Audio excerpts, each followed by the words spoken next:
Welcome in to the Paul Kuharsky podcast, part of the ZenSports Network, brought to you by ZenSports and Edley's Barbecue. I am at Edley's at 1004 Woodland Street in East Nashville. Proud to be associated with my friend Will Newman and the Edley's chain of barbecue restaurants all over the place. I go to 12 South periodically. I go to Sylvan Park periodically. My home base is in Franklin on the Paytonsville Road exit off of 65. Fantastic place. ZenSports, as always, supporting us as well. JT Runke here to offer support. Hopefully will not have to jump in to substitute for me as he did so well last week, though I may call on him if he raises his hand appropriately. Here to talk Titans, going to talk about a bad spread, which I understand has maybe even changed since I checked it this morning. Why I think the Titans should have a good result this weekend. Going to talk about Will Levis's limits, running backs, and the work that they're doing after contact, the Titans' blitz percentage, and much more. Come on in, join the program, retweet to tell your friends that we're here, point them to the YouTube broadcast as well. Thank you for coming in. Let's talk about this game. This morning, I saw the Titans getting 2.5 points. As I left the press box, people were telling me they're giving 2.5 points. I don't know where the spread is right now. If somebody wants to tell me in the comments section, I would welcome it. But for the Titans to be anything close to dogs in this game, I think it's crazy. And it's not because I think the Titans are good. It's because I think the Colts are in a lot of trouble and bad. I don't know if Anthony Richardson's going to play or not. I think he did not practice or is at least limited in practice for the second day in a row today with an oblique problem. But I think Josh Downs didn't practice for a second day in a row today. And we know that Michael Pittman's not playing in this game. They're two crucial receivers for what the Colts are doing. They're without DeForest Buckner, their best defensive lineman, maybe their best defensive player, who's on IR with an injury. Julius Brents, a starting cornerback, is on IR. Will Fries, a starting guard, is on IR. Samson Ubakam, a edge rusher who's part of their rotation, is on IR. Tyquan Lewis, a defensive end, is on IR. Jonathan Taylor did not practice for the second day in a row. They're starting running back. Indy is getting 2.5 on DraftKings, I am told. That is much more like it from dad to the bone. I think I rarely make a prediction on Titans results here or anywhere. I feel very good about the Titans in this game. I think I did not like the Colts coming into this season. I think the Titans roster is probably better than the Colts roster. And I think the Titans roster is certainly better than the Colts beat up roster. This is where depth comes into play. I don't think the Colts are particularly deep. I do think there's some difficulties here. Anthony Richardson is a lot like Will Levis. His upside so far has been better than Will Levis's. He's going to play make some big plays, like Will Levis used to make some big plays. We'll talk more about that. He's not making them anymore, but he's also prone to some bad plays. He doesn't turn the ball over as much as Will Levis, but he misses open receivers and throws incompletions. So if the Titans let somebody get wide open, Adonai Mitchell gets wide open sometimes. He's afraid of contact, by the way, but he gets wide open and Richardson misses him. And lately now, if there's traffic around him, he's afraid of getting hit. So there are problems there. The Colts are scoring 23.8 points a game, and that's buoyed by a big output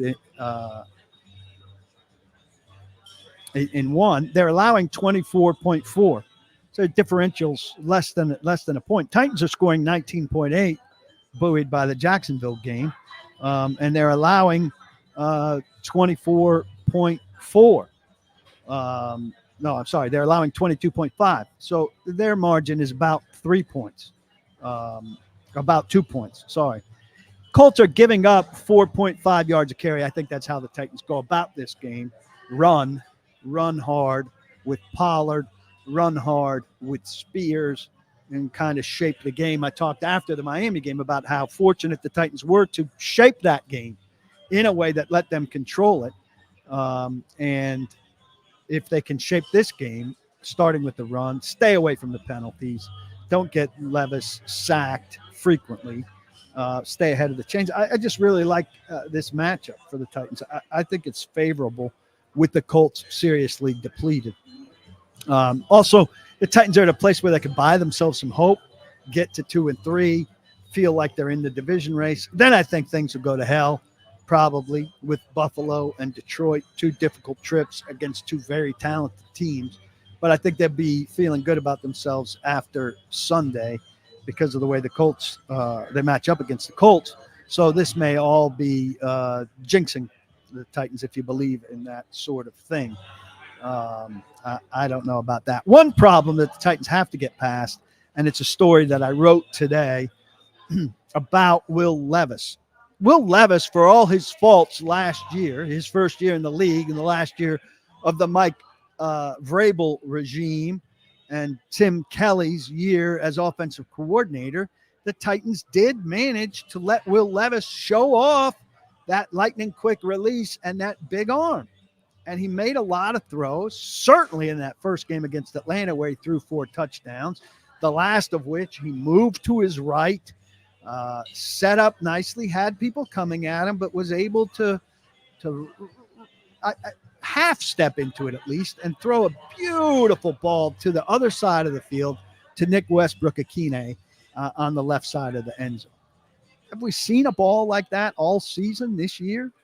I don't feel like we have. And the other example I put in the story was a ball against the Steelers that was not a deep ball, but that he was under heavy pressure, and he threw a pass to the right side between several defenders that had a lot of zip on it, that snuck through, that surprised all the defenders, and was a completion against trouble.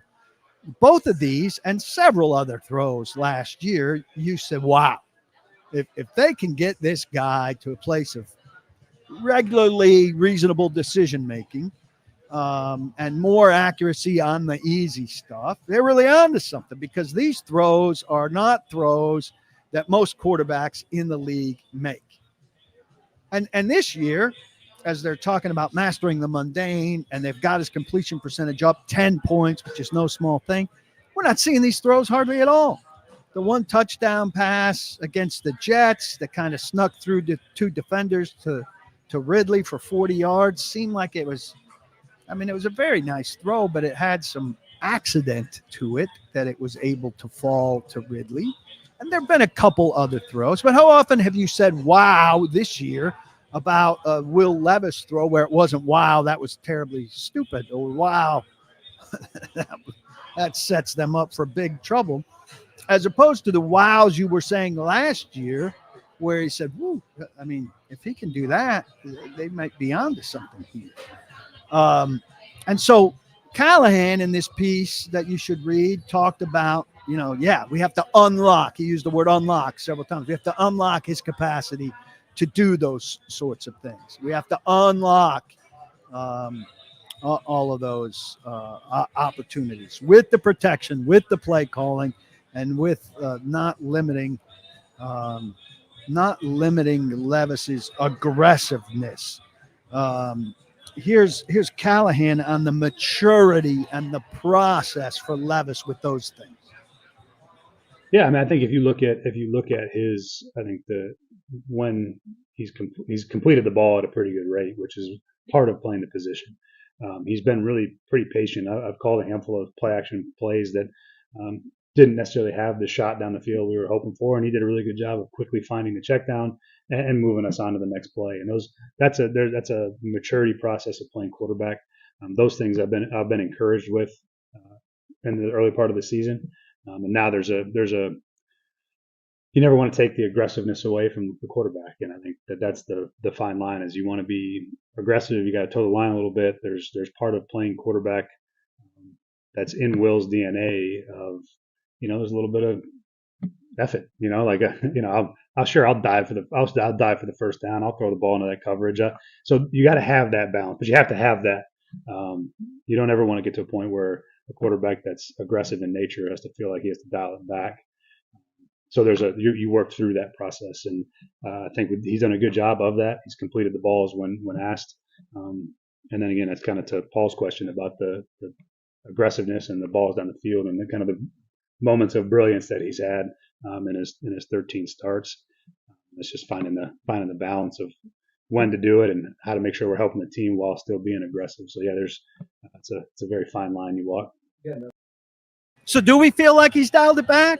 I feel like he's dialed it back, and maybe you have to take a couple steps back in a new offense and master the mundane and all of that before you get back to even and start to do those things again. So maybe it's a little presumptuous to think he dialed it back until you hear Will Levis talk about it himself. Until you hear Will Levis talk about it himself and you hear him say this. I feel like I've had a couple good ones out there, but I feel like at the end of the day, I'm just taking throws that I have available to me. And I could argue that some of those throws were not necessary last year. And maybe I had an opportunity to make those dangerous throws this year that I haven't. I feel like that's one of the areas I've improved on the most, is just not throwing it into just team meetings and just cloudy windows. And then I would just say I felt like I was throwing the ball the best that I ever was in my entire career. So as of last week, so it wasn't like an ability thing where I feel like I didn't have it anymore. Just feel like the opportunities haven't presented itself, but I know I got it in me. I know that they'll come. He's dismissing his best work from last year. Not necessary, maybe. Not necessary. Talking about throwing into team meetings and cloudy windows. Well, yeah, sometimes he threw into team meetings and cloudy windows. Did he have 6 picks in 4 games last year? Did he have 9 turnovers in 4 games? It seemed like he was less dangerous last year throwing deep than he's been this year throwing short. And he's dismissing his own best work. These brilliant throws that he made last year that made you say, wow, are out of it now. We don't get to see the best stuff that he did. And they're not winning. So to what end is this lack of the dynamic throw? The passing offense is down substantially. So the completion percentage is up 10%, and that's great. But his average yards per completion is down three yards of completion. His intended air yards are down from first in the league to tied for 13th in the league. And the passing offense is down 35.4 yards a game. So, maybe the trade-off shows itself to be worth it in the long run. But right now, it does not show itself to be worth it, to me. And that leads us to Calvin Ridley. That's another reason that it's discouraging that this stuff isn't happening. Because with Calvin Ridley, a super expensive, a $50 million guaranteed expensive free agent receiver who brings the Titans a speed that they have not had maybe ever since Chris Sanders, a guy who jumped to catch balls that were chest high, belt high. A guy who, was a shooting star, but did not do much for very long. And a guy who wasn't drafted by the Titans. He was drafted by the Oilers. All right. They have not had this kind of speed threat. And Calvin Ridley's much more well-rounded than Sanders was. So they go out, they get this guy, and they bring in an offensive coach who's expected to be a good play designer and everything. And at least he's being self-critical of his abilities to design plays. But where is Ridley? He's got 9 catches on 19 targets. Now, sadly, those 9 catches have produced 141 yards. That leads the team in receiving yardage. But 9 catches, 2.25 catches a game. Nick Holtz finds a way to kind of write that off or write some of it off. He's like finding a tax exemption. Well, this game, We ran the ball this much, so we can subtract the catches from this game. And this other game, this happened, and we can subtract catches. Averaging out over 4 games, you got to throw the guy more than 2.25 balls a game. And so a lot of people are saying, well, where's the tight end involvement? Why aren't there more throws to Wiley? Why aren't there more throws to Chig? The running backs are supposed to do blah, blah, blah. I'm out on that. I want the Titans to pick their best weapons and throw a lot to their best weapons until they become good at it and successful at it. And so they should be throwing to Calvin Ridley. They should be calling plays where Calvin Ridley is the primary receiver a lot. They should be calling plays where DeAndre Hopkins is the primary receiver a lot. And by the way, in those plays where Calvin Ridley is primary, DeAndre Hopkins should be secondary. And in those plays where DeAndre Hopkins is primary, Calvin Ridley should be secondary. So if you're not going to 1 and you're going to 2, odds are your second or first best pass catcher is getting the ball. Get their numbers, get their touches up. Ridley most dangerous with his ball, the ball in his hands. Hopkins most dangerous in terms of being able to catch balls in tight windows and in traffic in dangerous spots. Who's third on that list? Pollard, perhaps? Spears, perhaps? Who's after that? I don't know. I don't want to get to 5. I want to stay within 3 or 4. Force that stuff. And I'm not saying force it into tight coverage. I'm saying call plays that are designed to get those guys open. Get yourself into the coverages. Put formations on the field that are favorable. Call plays that get to 1, 2, and 3 and have 1, 2, and 3 be in some order. Ridley, Hopkins, Pollard. And bang that home. Here's Nick Holtz on why we haven't seen more targets for Ridley and for Hopkins. Not satisfied, to be very honest. The second half of really the Miami game, we, like we said, turned into a 4-minute drill, kind of took that one. And then you go to Green Bay, we had some targets lined up for those guys, and there was some pass protection issues and quarterback hits. And I know now it feels, with the bye, it feels like it was, a month ago, but it wasn't that long ago. So then that's really where the start of that lack of production came up. You go back to the Jet game, we're still getting D-Hop going, so he was still kind of on the pitch count, and Ridley had targets. He had a couple big plays down the field. So it's really been 2 games, and I would say it's really been a game and a half. So if you take the Packers game, first half of the Dolphins game, and then the second half to me is a little bit of a wash. But that being said, it's important for us to get the ball to those guys, and you can't win in the NFL by just being a 22 personnel run team, hoping that they don't score. And we got a great defense and that, but we got to do our part too. And those guys are going to be big factors for us going forward. I am at Edley's Barbecue at 1004 Woodland Street in East Nashville. Many, many other fine Edley's restaurants all around Nashville, including 12 South Sylvan Park and Franklin. You have to come and get the burnt ends. You want to come here before the top of the hour? I'd be happy to say hello, buy you a drink quickly before I run back to Titans practice. But you got to get it in your head that you need to come this weekend to an Edley's.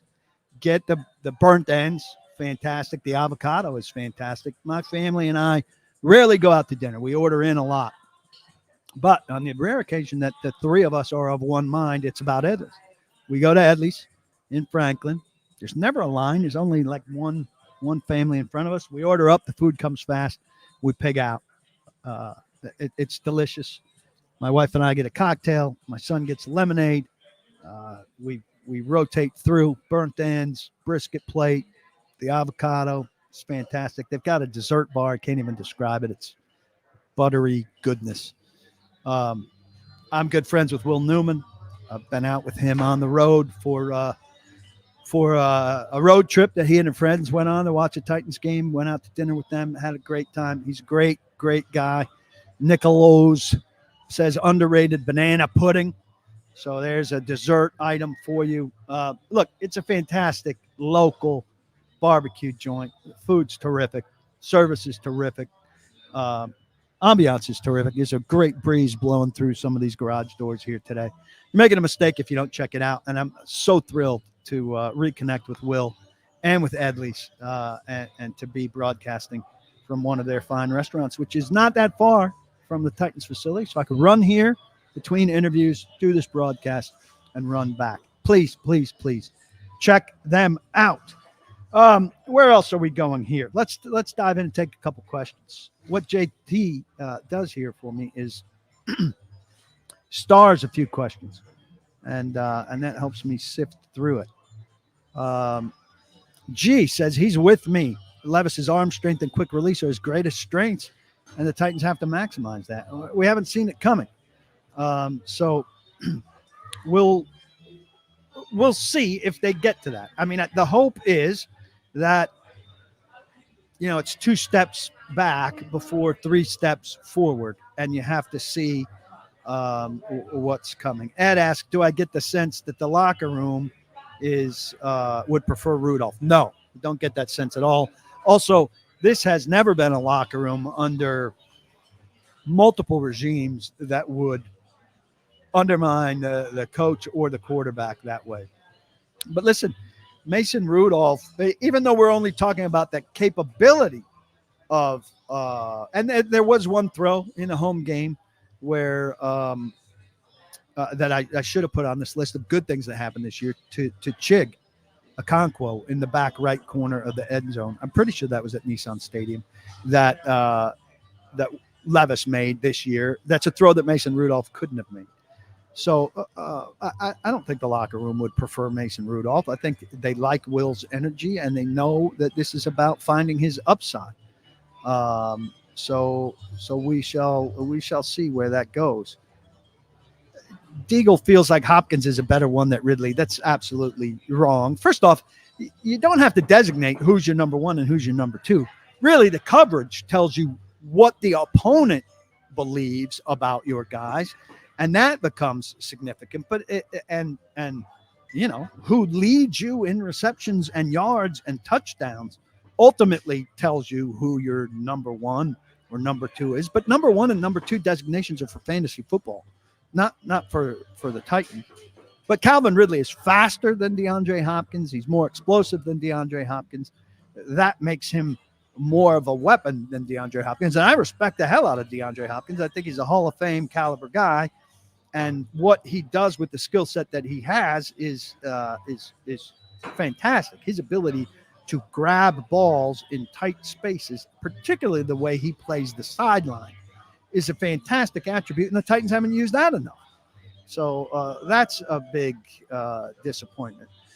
Trey says Big Jeff's elbow is a bigger issue than he sells it. I ain't throwing baseballs, but yeah, a 300-pound offensive lineman shouldn't be very hard on it.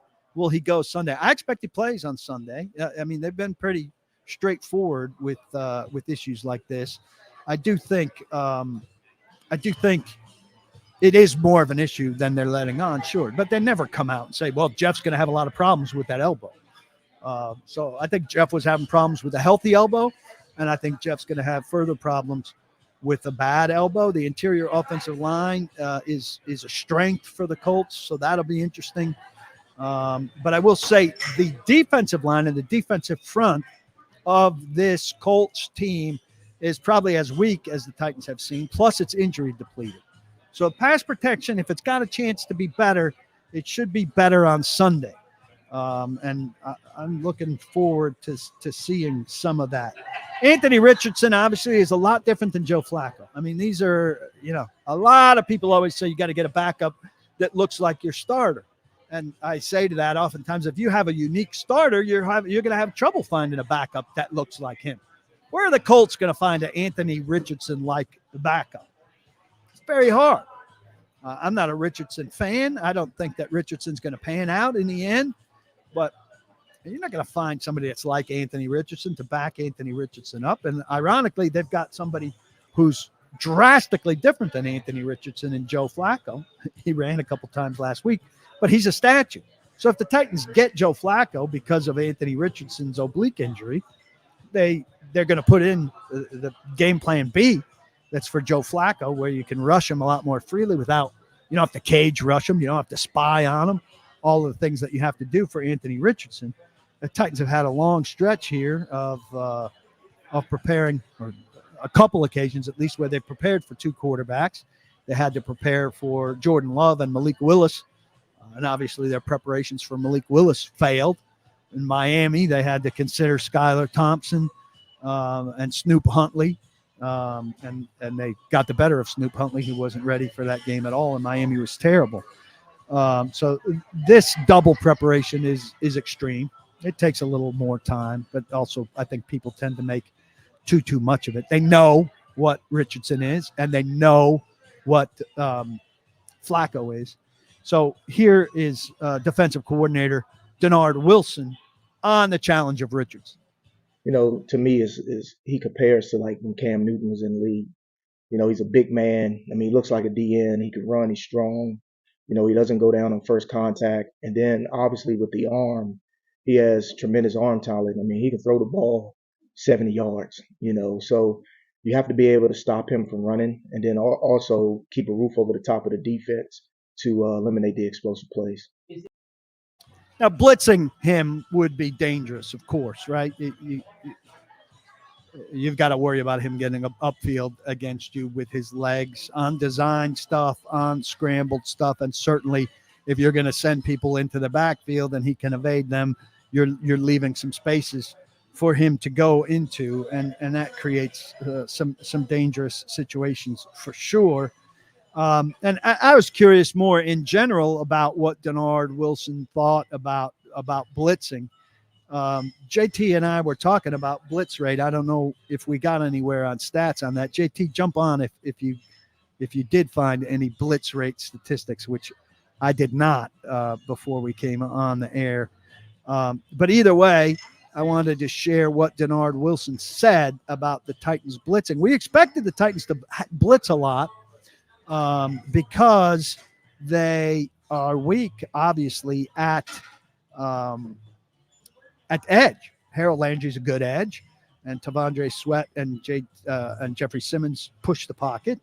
But there's no rush coming from the other side with Arden Key and with anybody that's playing behind Arden Key. Which makes things easier for blockers to set up against what the Titans' threats are.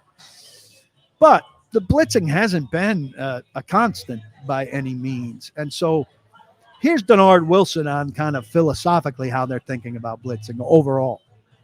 I just think structurally, if you're sound on defense, structurally, good things will happen. Over the last couple of weeks, you had to pick your spots on when you bring pressure because of the dynamics of the quarterback. And then, like I said, the preparation there.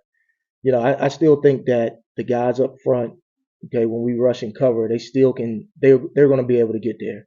And I told them the other day, it's just like keep hammering the rock, and you keep hammering it. At one point, it's going to break.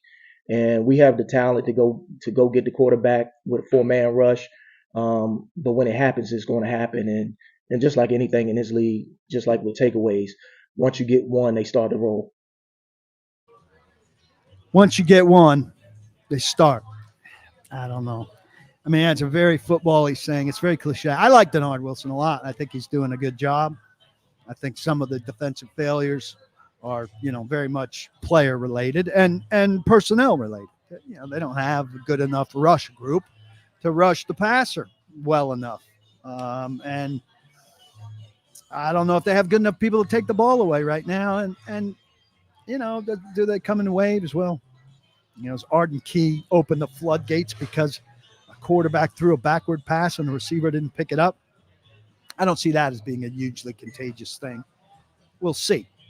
Does Anthony Richardson do stupid things like Will Levis does stupid things and like Tyler Huntley did a stupid thing? And Tyreek Hill did a stupid thing and give the Titans a break? Possibly. And I think they could certainly hope for that. But that sacks and pressure is going to come in waves because it arrives. I don't know. And I wouldn't, this isn't a big blitz game. This is a contained Richardson game. If Flacco's standing back there, I certainly think they should go chase him down. But I am wary about the idea that ultimately the rush will show up. Goff and Allen are coming. You know, one's a veteran who's smart and has a very good offensive line, and the other, can be Superman at times in terms of sack evasion and the ability to turn broken plays into very effective quarterback runs. So, does that leave you optimistic about pass pressure? Doesn't leave me optimistic about pass pressure. I think it's one of the spots that the Titans are clearly weak. So let's see what else you guys have here. We'll take some more questions. Would I put the Titans at -2.5 for the game? I'd put it more like even or -1, I think, Trey. Is edge, this is a good question from Andrew. Is edge a bigger priority over offensive line in the draft? I would say this. I'd say the Titans have 3 major needs that are probably going to have to be addressed in the draft. I haven't looked at free agency to know what's out there, so that could change them. 3 big needs in the draft: edge rusher, right tackle, young wide receiver. Hopkins' contract's up. Burks is a bust. And Boyd is a 1-year deal. And, I don't know how much you're going to get out of Boyd. I think you've invested over and over on high offensive linemen, and you've got Bill Callahan now. And I think if you're putting those 3 in order in terms of draft priority, without looking at a draft board and without knowing what's available, where the strengths of the draft are, and any of that, I think you've got to get the edge rusher or the receiver earliest. It's been a while since you've invested. I mean, Burks is a bust, and that's a couple of years ago. Where's the high-ranking edge rusher? Harold Landry's 2018. That's been a while. You need to get – so I would say, you've drafted offensive linemen high in the first round 2 years in a row. So I think you need a 3rd-round right tackle. Now, I know times have changed from when you were drafting Benji Olsen and Zach Pillar and David Stewart later in the draft. But Bill Callahan's got to be able to target a guy that he can develop quickly into a starting caliber right tackle. Or they're got to be able to find somebody in free agency that he feels he can make into a starting caliber right tackle. You do not have to have a line that is first rounder, expensive free agent, second rounder, and first rounder. I mean, that's just drastic valuation of the offensive line. And I understand what a big problem it is, but you've got to find other ways to solve it because you've got to address other things on your team. You have to be able to cause problems for other teams' offensive lines with a premier edge rusher. And you got to have a young, dynamic wide receiver. Look at all the good teams in the league and the amount of young, dynamic wide receivers.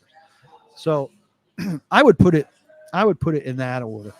Josh asks, where do I see Cedric Gray fitting in? I don't see him fitting in at all. I don't see any need whatsoever for a young, unproven, growing inside linebacker who didn't do anything when he was healthy in training camp.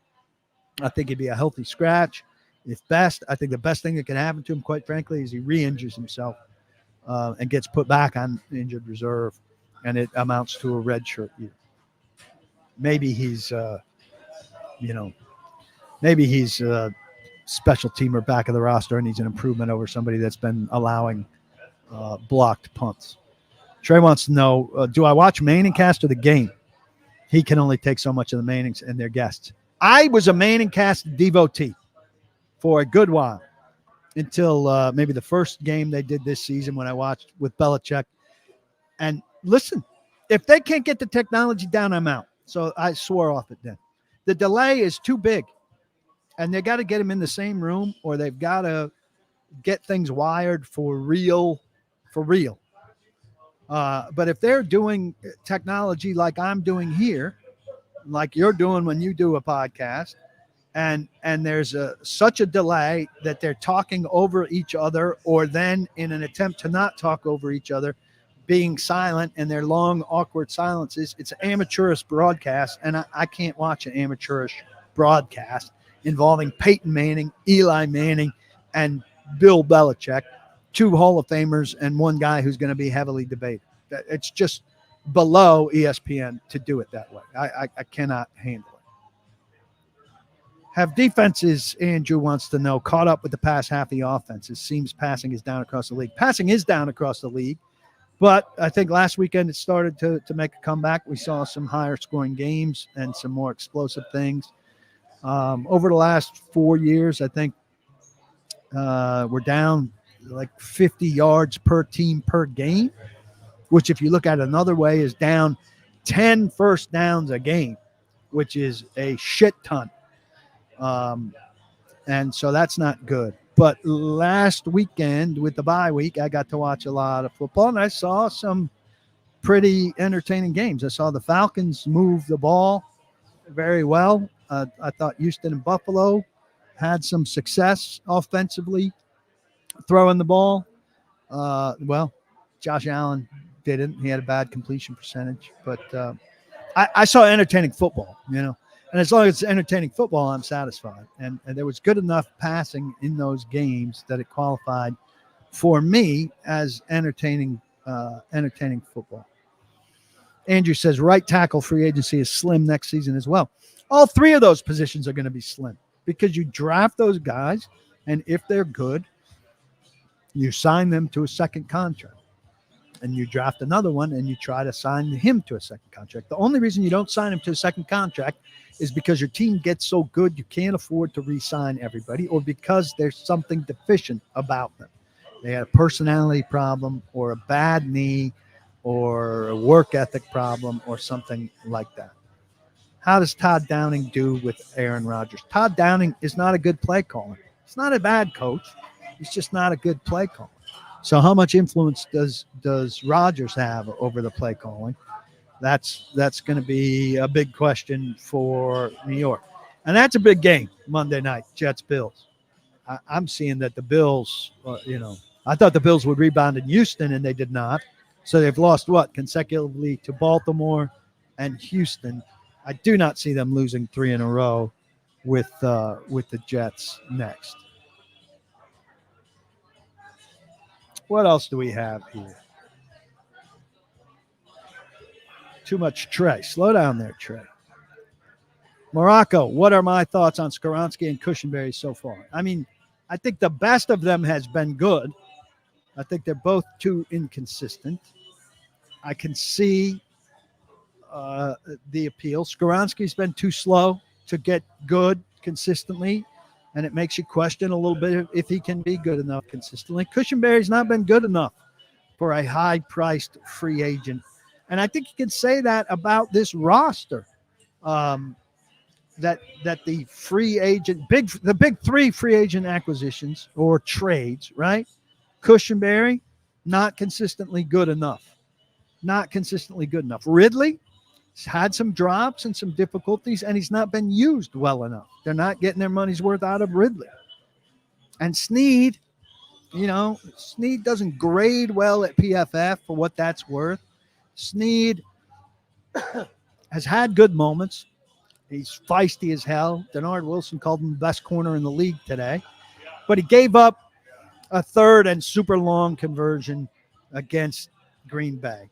He gave up a big pass, 30-yarder, I think, against the Jets on the game-winning drive. Best cornerback in the league isn't giving up those plays. Tyreek Hill had him a couple times, and Miami missed him because they had a shitty quarterback. So I think there's another higher level for L'Jarius Sneed to go to, and I think L'Jarius Sneed says that. L'Jarius Sneed's been critical of his own game. Now, I think he's critical of his own game even when he is playing at his upper echelon, but I think there's a higher level for him to go. Those 3 guys should be leading the way for the Titans, and they are not. By the way, today is the anniversary of the Titans committing 212 yards of penalties against the Bengals in, I think, 1999. I retweeted the Tennessean headline and Jeff Legwald's sidebar on that day. So you think you've seen some miserable games. If you weren't following the team back there, that was one where the clock stopped constantly. We talk about ugly, and those first two games of this year were super ugly, and that was one. You want to so Rashid wants to leave D-Hop in the slot, which is a nice idea independent of everything else. But if you leave D-Hop in the slot, who's outside? Ridley's outside, but who's the other outside receiver? Burks? Well, that's a zero. Boyd? You don't want Boyd outside. He's a slot guy. So then you'd be pulling NWI in. I'm not averse to giving NWI some looks. I've been calling for it, actually. But is that your best lineup? D-Hop in the slot and NWI and Ridley outside? You go two tights, but the tight end needs to be, an inside player. You might line him up outside once in a while, but you're not going to line him up outside with any regularity. So I'm curious there where you would go. The primary sponsor of this podcast for some time has been ZenSports. ZenSports is the place to bet if you live in Tennessee. It's a Tennessee-only deal. No danger, first wager. Listen, sign up for ZenSports. Get the app. Sign up for ZenSports. Use TN Paul to sign up. TN Paul. You get a year free of paulkuharsky.com. First off, that's a huge bonus. Then you only have to bet $10 and you get that free year. But you can bet a lot more than $10 on your first wager. You can bet up to $1,000 at anything plus 500 or less. You win the bet, you're in the money. You lose the bet, and within 24 hours, your account is replenished with that initial bet. It's a win-win. It's a phenomenal deal. I've got 3 bets for you. I love games this weekend. There's no danger in the wager. There might be some danger in following my advice. But Washington, plus 6.5 at Baltimore. Now, Washington's had a soft schedule so far, but Baltimore's been rolling. This is a test of Washington. Are they for real? Is it for real? Everybody with the Commanders knows that. Getting 6.5, I will take my chances with the Commanders. I feel like that's a big number. Washington plus 6.5. The Los Angeles Chargers minus 2.5 at Denver. I don't like Denver at all. I don't like Sean Payton with this team. I do like Jim Harbaugh with his team. Minus 2.5 on the road at Denver. Atlanta, I'm buying it. I think Kirk Cousins only gets better the more that he can do pushing off that bad Achilles. They are giving 6.5 at Carolina. Carolina's terrible. Andy Dalton's better, but that's a bad roster. I'm going to go ahead and give the 6.5. Atlanta at Carolina. Head to ZenSports. Make a no danger wager, first wager. Use the code TNPaul if you're signing up for the first time. Gambling problem? Call 1-800-889-9789. Terms and conditions apply. Must be 21 and over to bet in Tennessee. They have been a good and a loyal sponsor of mine. I hope that you will be good to them. ZenSports. You see their logo up in the corner. They are my people. And my thanks go to them. A lot of games that seem pretty obvious to me. By the way, I asked JT, who made such a strong appearance last week, if he wanted to step in and make a pick, and he declined. He said he's on a cold streak, so he doesn't want to misserve you by suggesting you lose on one of his bets. I don't hesitate at all to suggest you take my advice, though it may not serve you well. So you can thank JT. Maybe he's just being shy today. He was wearing a very odd shirt when I saw him. And I don't know if he'll pop on even to show you the shirt. He's just being shy. G is not liking the Tyler Boyd signing. His screens should be going to Jaquan Jackson. Well, Jaquan Jackson hasn't shown himself to be anything special either. He is a quicker, smaller, shiftier guy. So it's a different style of player you're talking about. I think in between there, you've got NWI, who isn't going to run away from people necessarily, but is super reliable and has some strength. I'd like to see Boyd used on a 3rd and 4 where he's at the 5-yard sticks and is, reliably getting a first down on that. And I haven't seen him used that much. Yeah, Ed says I should let JT ride his Mets high. I shouldn't be offering to have him on when he's all these Mets fans coming out of the woodwork. I mean, I don't know JT that well. We're just getting to know each other, but he was maybe he was very public about his Mets love. But a lot of these Mets fans were very quiet for a lot of years while the Mets were choking dogs. And they will choke again. They will lose to the Padres or the Dodgers, teams that are more World Series worthy. Mets are not a World Series team. I mean, look at those uniforms. Spencer, would it be crazy to trade D-Hop for Pickens straight up? Pickens is talented and young, but is a head case. Yes, that would be crazy for the Steelers to trade a young, talented, cheap guy who they just need to get right in the head, which is something that Mike Tomlin is capable of helping a guy do, for DeAndre Hopkins, who has, let me do the quick math here. 17 months forward. 13 games left under contract. The value that Titans fans give even their best players is beyond me.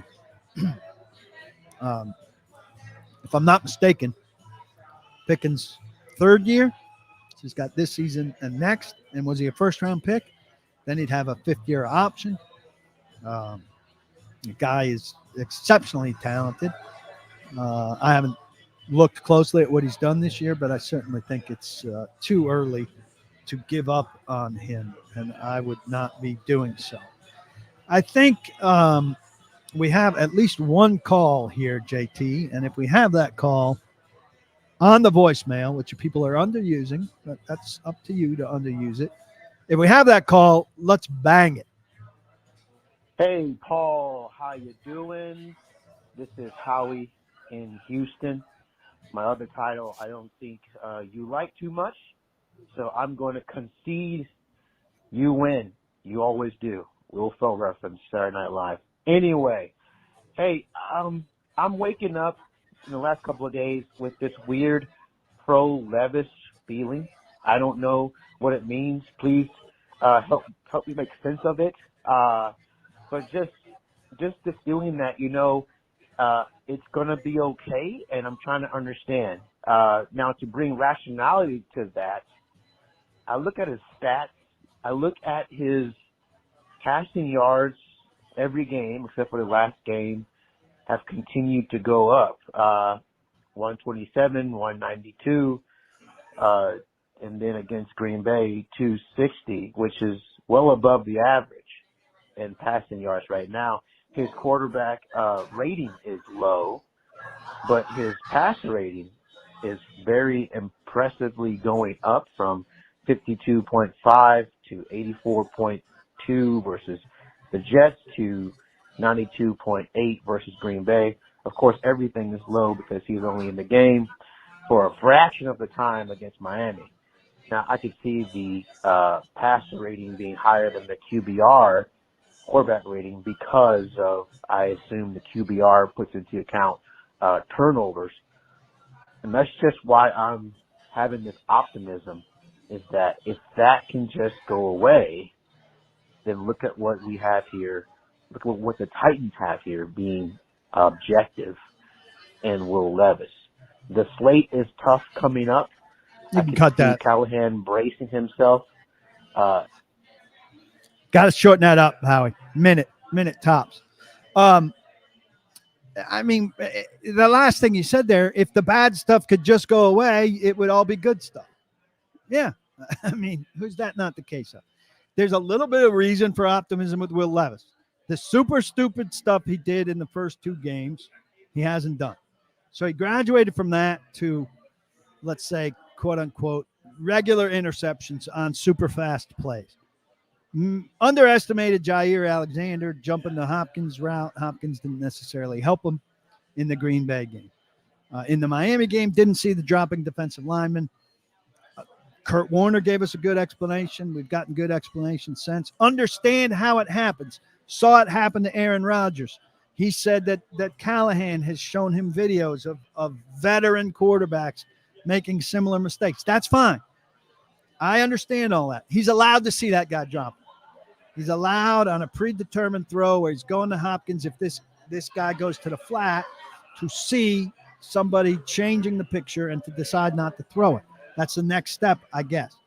But look, he went from really, really dumb self-inflicted wounds the first 2 games to interceptions the next 2 games where they're more conventional, right? So next step, maybe you stop yourself from doing something because you see something that's a little bit beyond the framework of the play and the considerations of the play. That's the hope. That's the hope for growth, right? Monday, it'd be great if we're saying, look what he pulled this ball down because he saw something, right? We could really use a positive development for Will Levis, win or lose, great game or average game, or even, not a great game on Monday. Something positive about Will Levis that would get people a little excited to see a little potential, at least. To see some of these, some sort of flash like I'm talking about at the beginning here, where he was making some of these magical throws last year that you said, well, I don't love his game overall, but boy, did you see that throw? Do you remember this throw? Not a lot of quarterbacks could do what he did there. We haven't seen that stuff this year, and that's a big part of the discouraging stuff with him. Mike Herndon pointed out in what he wrote this week that his turnover luck, 6 interceptions can't do much about, but nobody's dropped one of those 6 interceptions. The fumble luck on the 3 things, well, fumbles are generally a 50-50 proposition. He's lost all 3 of his. The stats say he should have lost 1.5 of those. So if he's to fumble 3 more times now, the regression to the mean would say that the Titans would recover all 3 of those fumbles. And other people, if you go read Herndon's piece from Monday, have, including Richardson, have had better turnover luck, better fumble luck. Somebody asked Timothy Reaver, hope I'm doing that justice, how can I call the voicemail? If you're a member of PaulKuharsky.com, you're entitled to access to the private Facebook page, and the number is posted on the private Facebook page. If you are a member, you are invited to ask for entry into that PaulKuharsky.com Facebook page, and it asks you what your username is. If you give me that, I check that periodically and let people in. That's one of the member benefits of membership. Another benefit of membership is that you get to read everything on the site, like my exclusive interview with Chad Brinker this week. Nobody else has talked to him, and he gave me a really thorough rundown of what's going on with the Titans in analytics. He really started this analytics push for the organization in 2023, summer of 2023. Where are they now? Who's in the department? What is each person doing? And why are they doing it? I let him talk a lot in this piece. It's very quote heavy with him explaining the questions that they're trying to ask of the data and what they want out of that. And I think there's a lot of information in there that we've never heard before. And a lot of people are interested in that because the Titans were a Stone Age analytics team very recently. John Robinson didn't really believe in it. He hired one guy who was really a system guy, a computer guy. He's still with the team. But Brinker's hired people that actually do things with the numbers or know what to do with the numbers. And gave me several examples of what they are doing with the numbers that I think are quite interesting. So if you haven't read this piece, I would encourage you to set aside some time and go do it. So Ed Henry says he enjoyed it.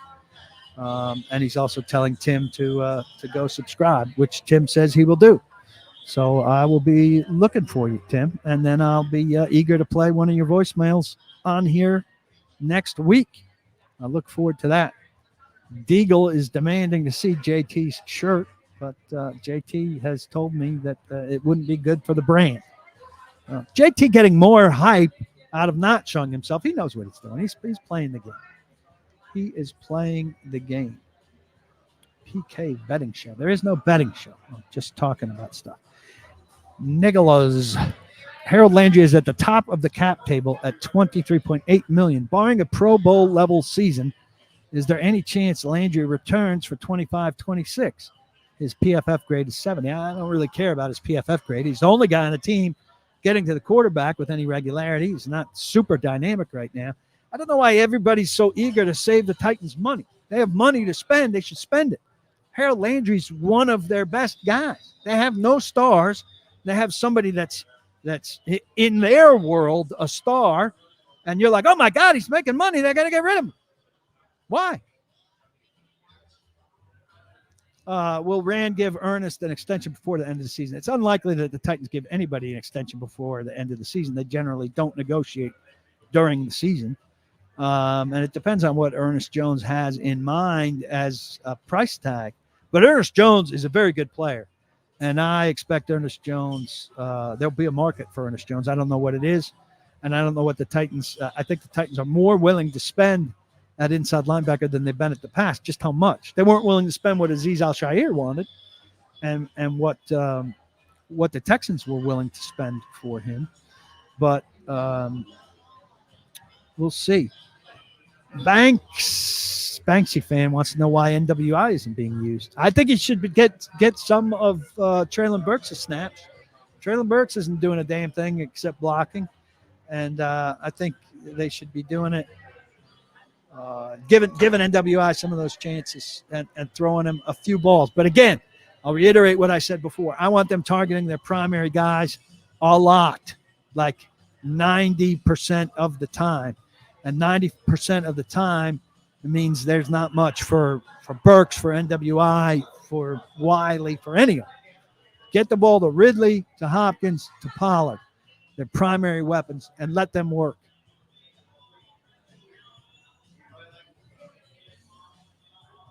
Andrew says the Panda screwed this team. Titans are still paying the price for that mix. Now, Spencer. Here we go again. Is Brunskill a trade piece we could get a fourth or a fifth for? So they have depth. They have a backup center and a backup guard. And you want to trade. So that if Cushenberry gets hurt, or if Radens gets hurt, or if Skoronski gets hurt, then they have nobody to play. And they'll be terrible. What's wrong with having a depth piece?